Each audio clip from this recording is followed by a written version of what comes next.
Did you see the debate last night? Yes, sir, I did, when I didn't fall asleep. What'd you think about it? Well, you know, it's like a carnival show. One guy who's accustomed to the reality show, he likes to brag about firing people. Some guy named, Charlie, he reminds me of Richie Rich, a little cartoon character years ago, who looks upon his wealth as being his qualifications to govern. And wealth and government are two separate entities. But he's of the mindset he can say anything he wants to say. He doesn't have to be accountable. When you check fact him with what he says, most of the time you find out he's not telling the truth. But he's appealing on fear, because there's some concern in this country right now about some elements taking place that we should be concerned about.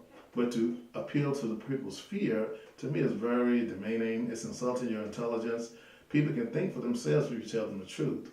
And this character, and those other 8 characters, all appeal to the same vain fear element to make people think they know what they can do when they're trying to pretend to be presidential.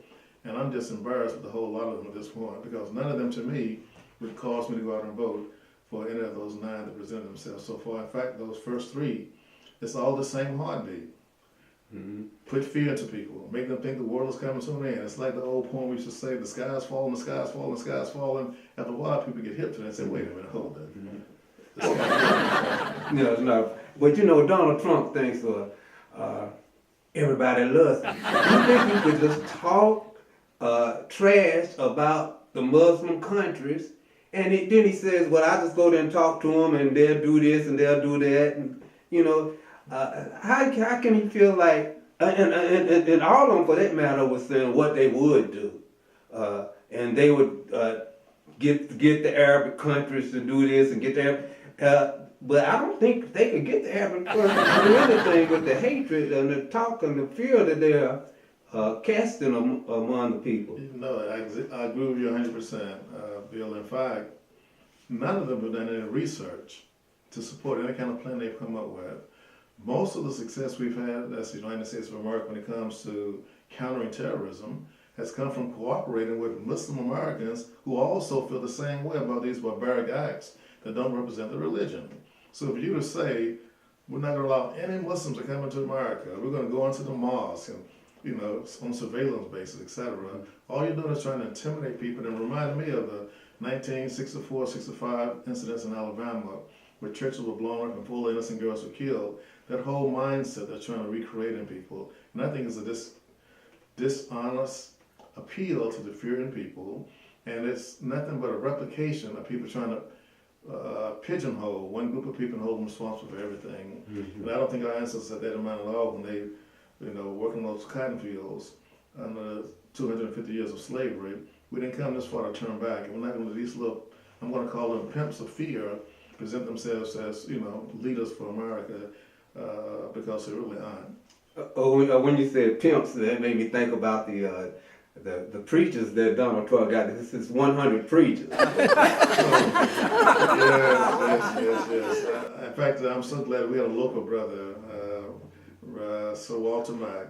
I call him Dr. Mack. He went to school with my daughter. He came over with a statement in the paper saying, beware, don't be trumped. Talking to these 100 preachers. Mm-hmm. Because it's a shame. We would go, 100 of us would get together and go to this man who said nothing at all of what he would do for our community. He's insulted us. In fact, I've seen him actually have some of his so-called bodyguards beat up on brothers in the crowd who challenged him. Yeah. And he said, well, he should have been roughed up. Yeah, it should have been roughed up. That's terrible. Yeah, terrible thing to do. You call yourself a leader. You can't be a leader unless you're serving. And you should ask yourself, what does he serve, or who does he serve besides himself? And the whole concept behind this campaign of his is self-promotion. Mm-hmm. He flies into a community with his Trump airplane. He promotes the Trump concept. In fact, he used the same Trump narrative he uses on TV under The Apprentice. It's the same little ball game. And I hope people can wise up to that and see you can't be a true leader playing games. It takes a serious-minded person, a person who's sensitive to people's needs, all the people, not just some of the people. Mm-hmm. Well, President Obama came up with this policy to stop the people who are on the no-fly list from having guns. Yes. And the Republican Party just put that down. I mean, why wouldn't you want somebody who's on the no-fly list to have a gun. It's no rationale for not doing it. In fact, it just shows you how far they will go to almost make a religion out of the Second Amendment.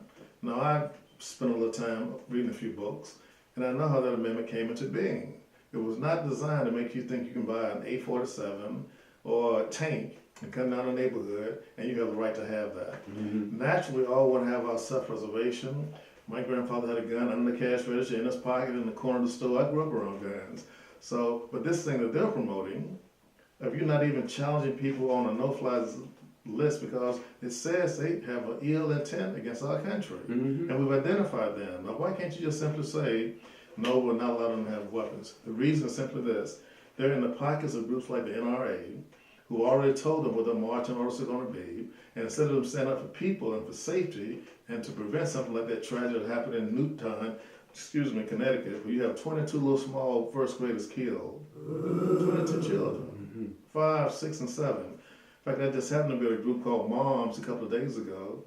It's mothers trying to come up with common sense rules about guns, and it started behind that incident. That was the 3rd year anniversary of that tragedy on Monday this week, and I was involved in participating in some of the ideas that they're promoting to try to get some common sense discussion.